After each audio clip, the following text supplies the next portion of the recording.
Bom dia, turma. Tudo bem com vocês? Espero que sim. Aqui é a professora Michele Carvalho. Estou de volta com essa videoaula para a gente fazer a correção da lista de exercícios para a prova final. Olha aí, que legal, estamos chegando, né? Encerrando aí ao final desse ano letivo, que foi tão difícil, né? Tão atípico. Mas a gente tem conseguido, a gente tem se esforçado, vocês alunos aí também. Isso é muito bom, né, gente? Então vamos lá. A missão está sendo cumprida, né? Essa é a sensação, eu acredito que vocês também tenham aí. Então prepara aí sua lista, prepara o seu material para a gente poder dar início a essa aula, tá bom? Vamos lá? Deixa eu passar aqui. Vocês receberam aí na sua lista um texto, né? Eu vou fazer a leitura com vocês. Para isso eu vou sair daqui, para não atrapalhar. Você pode tanto acompanhar na sua lista, como você pode fazer aqui a leitura comigo, tá? Então vamos lá. Presta atenção, gente. E uma dica, né? Algo que você precisa saber é, ao fazer a leitura de um texto, presta atenção no gênero textual, na sua estrutura, né? Não simplesmente só leia, mas já liga a chavinha aí da atenção, entendeu?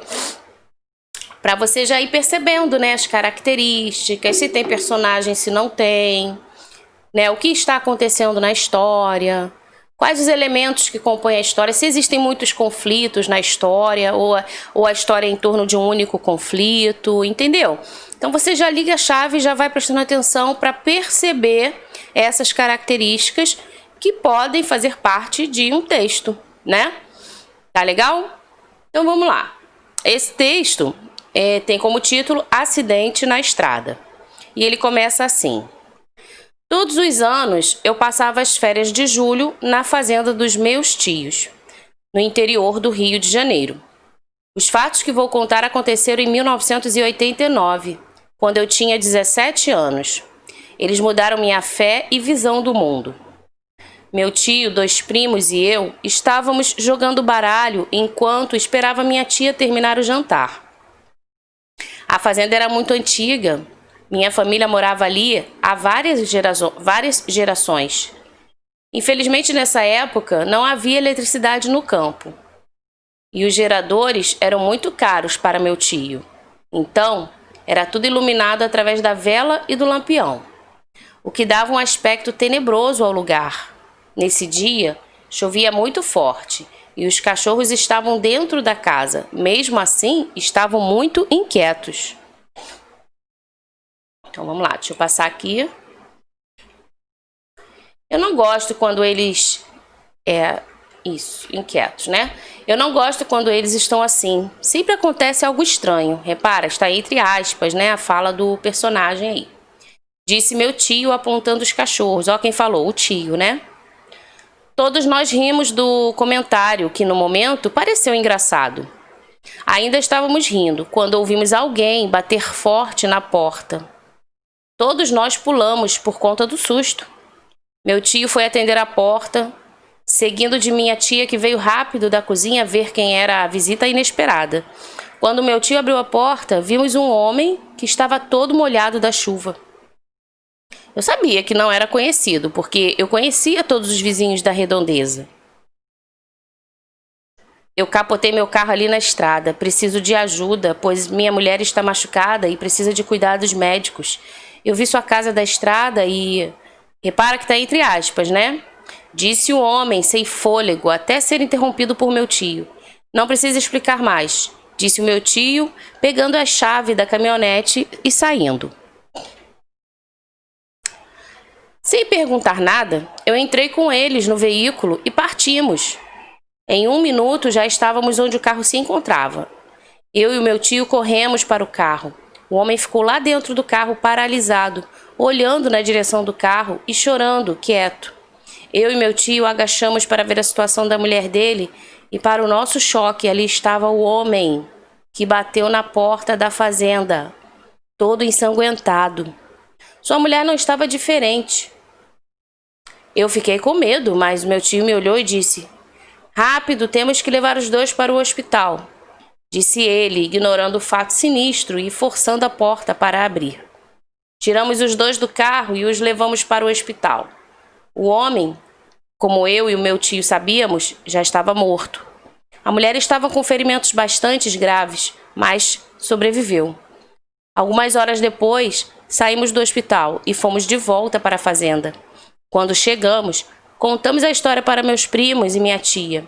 Eles ficaram morrendo de medo. Terminei de contar a história e alguém bateu na porta. Meus primos correram para o quarto com medo. Meu tio abriu a porta. Só que desta vez, não tinha ninguém.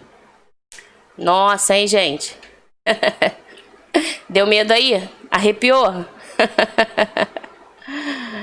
Ai, ai. Vamos falar um pouquinho sobre esse gênero, né? Então, olha só. Primeira questão. Com base na leitura do texto acima, o que a gente pode afirmar? Presta atenção aqui, é o que você pode afirmar. Na letra A, possui uma longa estrutura que traz diversos fatos relacionados a vários conflitos. Foi isso que a gente viu? Vários conflitos? Na letra B, possui uma linguagem de difícil entendimento. A linguagem era muito difícil, ninguém entendeu nada, né? Será que é isso? Letra C, traz acontecimentos muito complexos. Letra D, traz diversos fatos que acontecem em vários tempos e espaços. E na letra E, traz ações relacionadas a um único conflito. E se você leu a história, né? Se você percebeu, você vai conseguir marcar essa questão corretamente.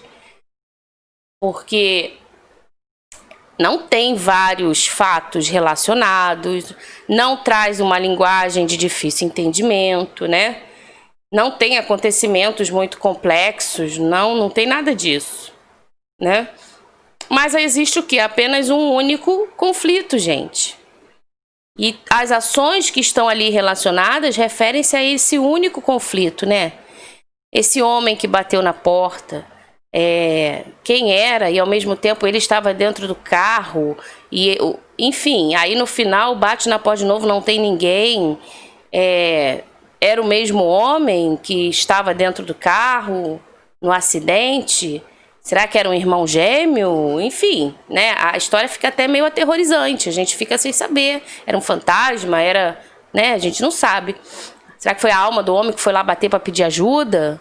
Então, assim, existe ações na história, mas todas relacionadas a um único conflito, tá? E é isso que você tem que perceber aí ao fazer a leitura, né, do texto.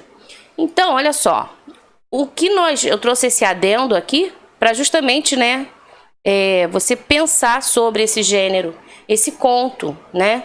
Se a gente for mais específico, eu poderia classificá-lo como um conto de terror, sim, tá? Porque o conto é a forma narrativa. E você percebeu que ali a gente estava o quê? Ao ler, a gente percebe que é uma narrativa, né?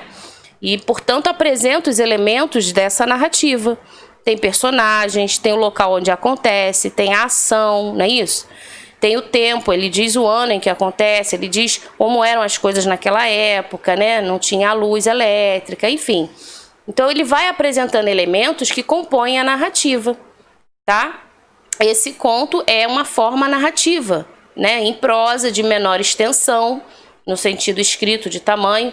Entre as suas principais características estão a concisão e a precisão. Ele é um texto direto ao assunto, né? Ele é conciso, ele não enrola muito, ele não é complexo, como diz ali uma das opções da questão, tá? O conto ele precisa causar um efeito singular no leitor, e ele acabou causando, né?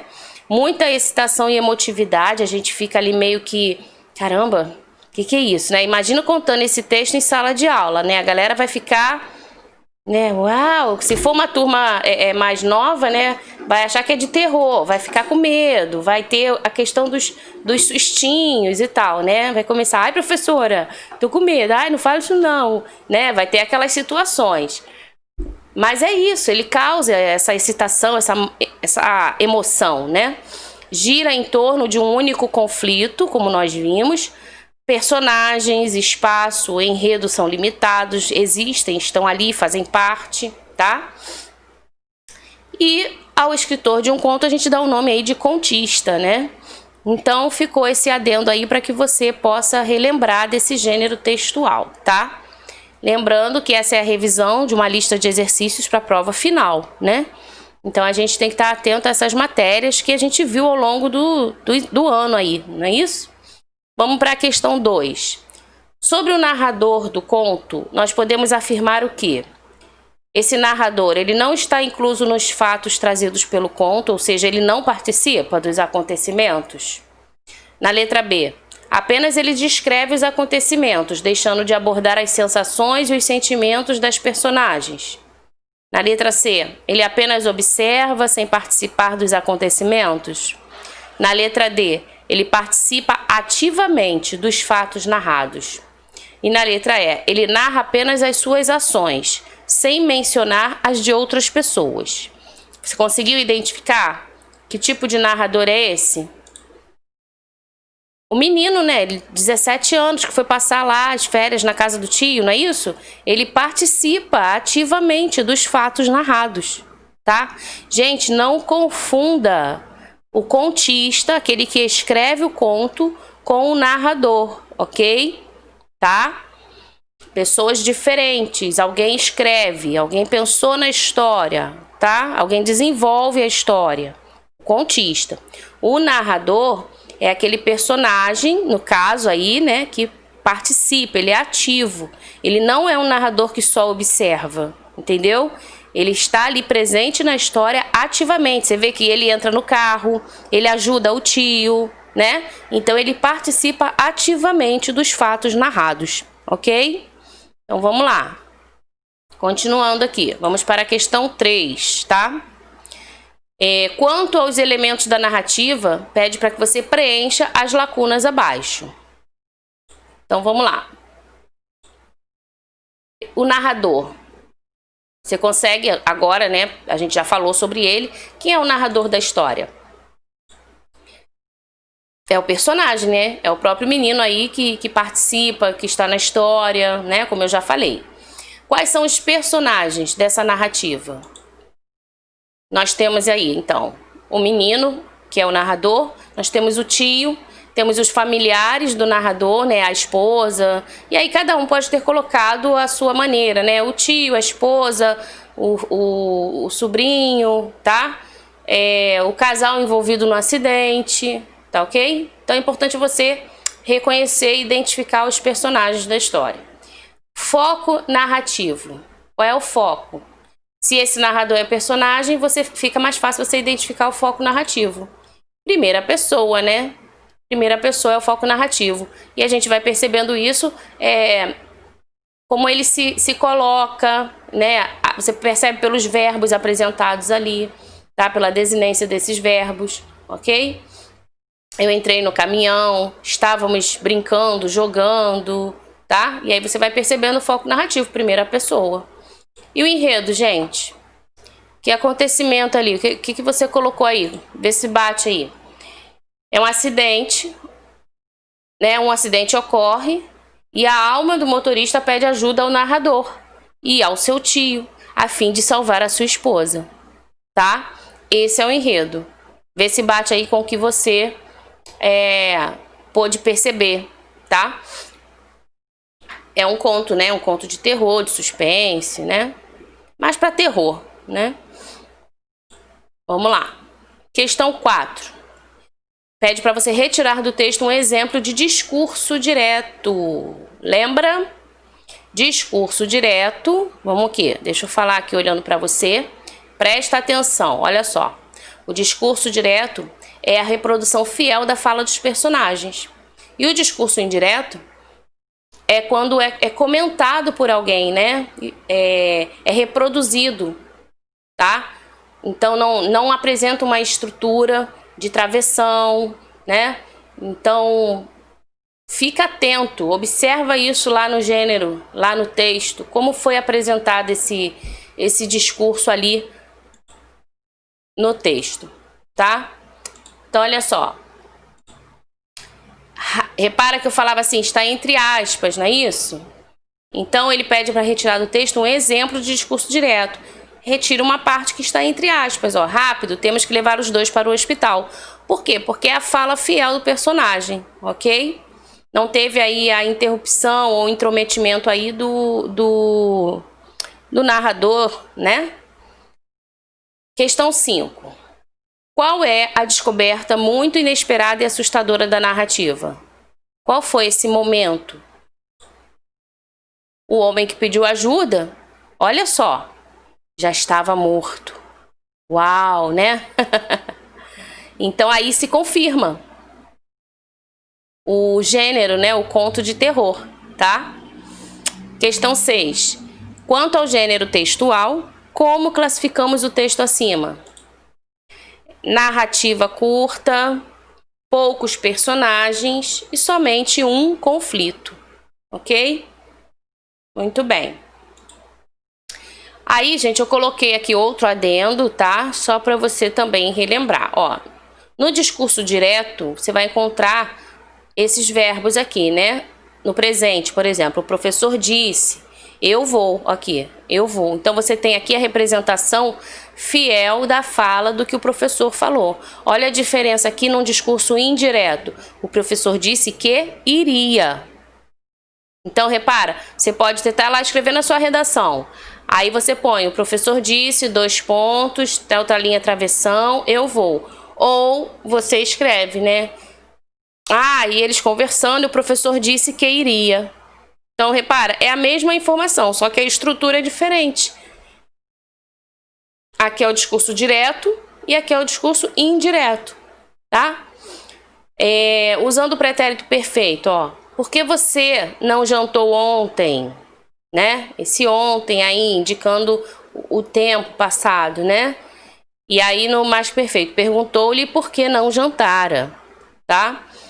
A questão de você utilizar o tempo correto nessa e perceber também, né, na sua escrita, na redação, no gênero que você está lendo. No futuro, ó, não irei à casa de papai, casa do seu pai, né? Argumentou Joana. Joana argumentou que não iria à casa lá do pai, tá? Então você tem aqui um discurso direto, um discurso indireto.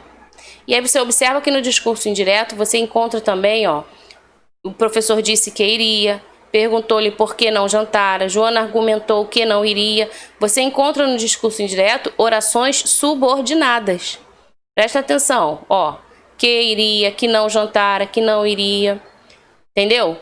O professor disse o quê, né? Então a gente acaba aqui trazendo também a gramática, lembrando aí, né, das orações subordinadas, tá?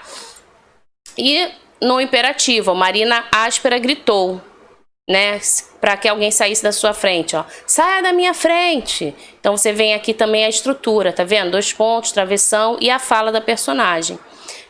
Se fosse no discurso indireto, Marina áspera gritou para que saíssem da frente dela, ok?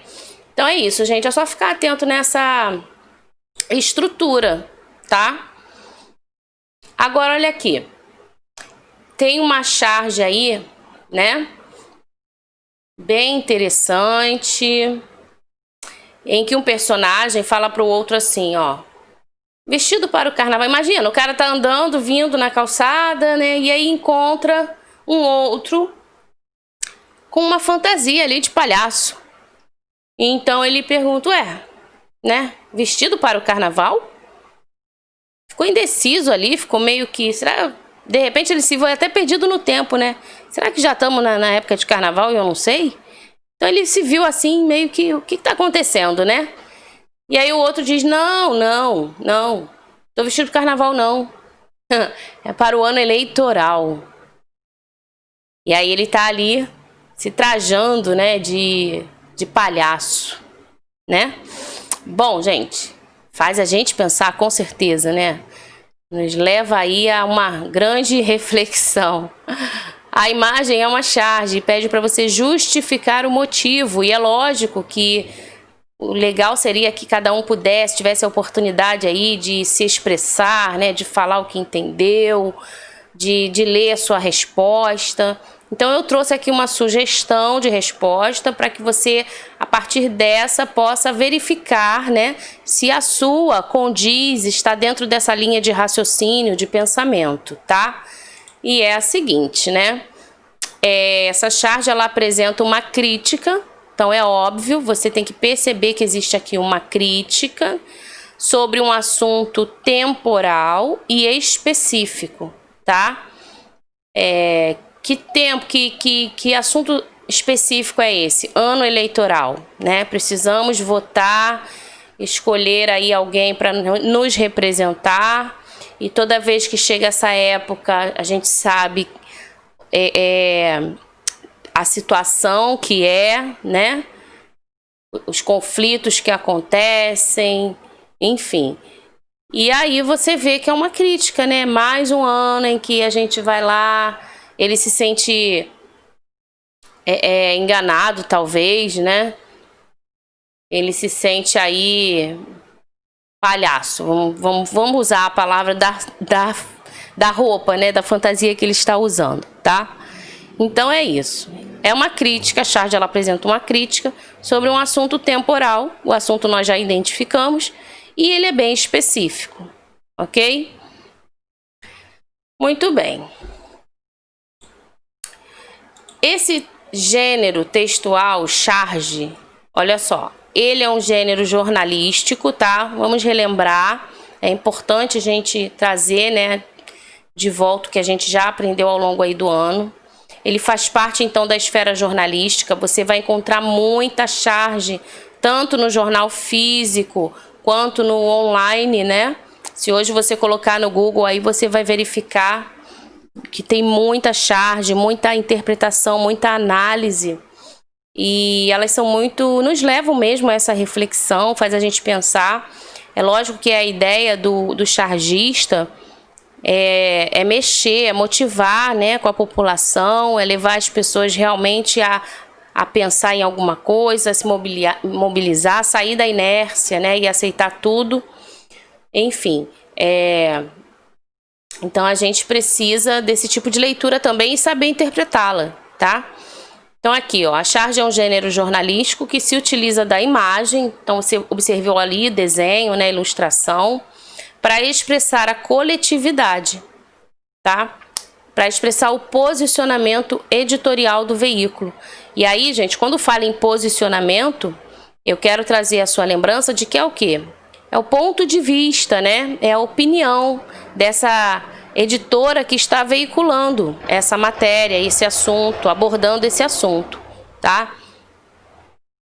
O mesmo assunto, ele pode ser abordado por diversos outros editoriais e cada um pode ter uma visão e aí representar através de um desenho, de uma ilustração, a sua charge, tá bom? A charge, ela é uma crítica e é uma crítica carregada de ironia. Se você mencionasse na sua resposta também a questão da ironia, também está certo, né? É uma crítica carregada de ironia e que reflete as situações do cotidiano, tá? Então é meio como ele querendo dizer que como as pessoas se sentem, né, indo votar nessa época, ok? O termo charge é oriundo do francês charger. Olha o que significa: carga, exagero e ataque violento. As charges, elas retratam situações da atualidade, tá? Então ele pega aí uma situação atual, ilustra para justamente levar aí uma reflexão, fazer uma crítica, traz uma ironia e deixa então a sua mensagem, né? Propositalmente, tá? Por meio da charge, o leitor ele tem a capacidade... Deixa eu beber uma aguinha aqui. Por meio da charge, o leitor ele tem a capacidade de compreender a dinâmica de acontecimentos ocorridos em todo o mundo. Então, assim, isso para o estudante, para você, aluno, né, que daqui a pouco está se preparando aí para o vestibular, é muito importante esse tipo de leitura, tá? Se você puder, tá sempre dando uma olhada nas charges, dá uma procurada no Google, né? Tem muita charge, dá uma lida sobre ela, não só olhar o desenho e ilustração, mas leia as análises, leia o que estão falando sobre ela. Porque isso vai trazendo também esclarecimento, conhecimento, informação, né? Vai te elucidando aí. Olha só, a charge, ela retrata essa atualidade. Ela é usada em uma notícia que retrata um fato social ou político de relevância, tá? Então, está relacionada a quê? Até temas polêmicos, né? A sua origem na notícia, ela é jornalística. Então, um fato aconteceu, foi divulgado na imprensa, né? E aí, a partir disso, ele cria a charge, tá? Reflete na imagem o posicionamento editorial do veículo. É como eu falei, é o ponto de vista, é a opinião daquelas pessoas que estão ali manipulando, né?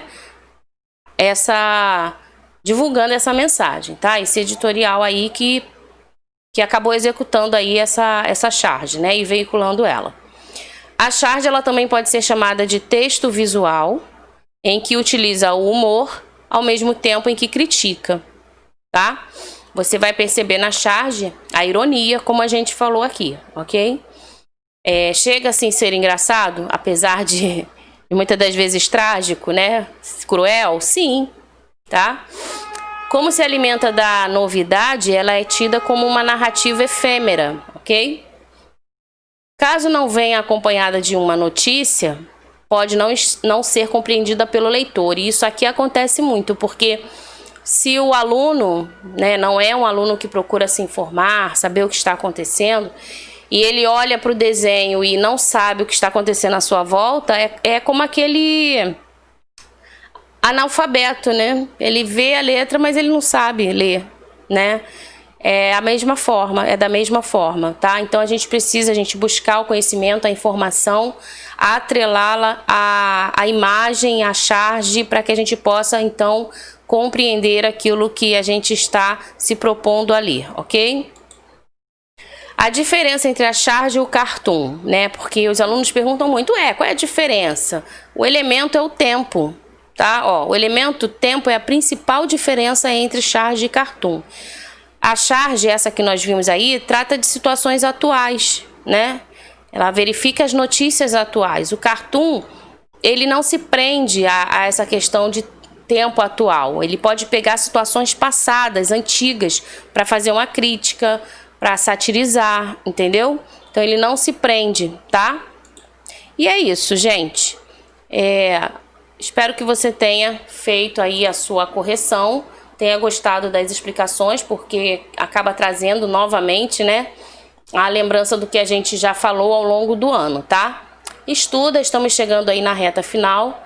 Você precisa fechar aí com as suas notas, né? E poder ser aprovado, tá legal? Então é isso, eu vou ficando por aqui e a gente volta numa próxima videoaula, tá? Fica com Deus. Tchau, tchau.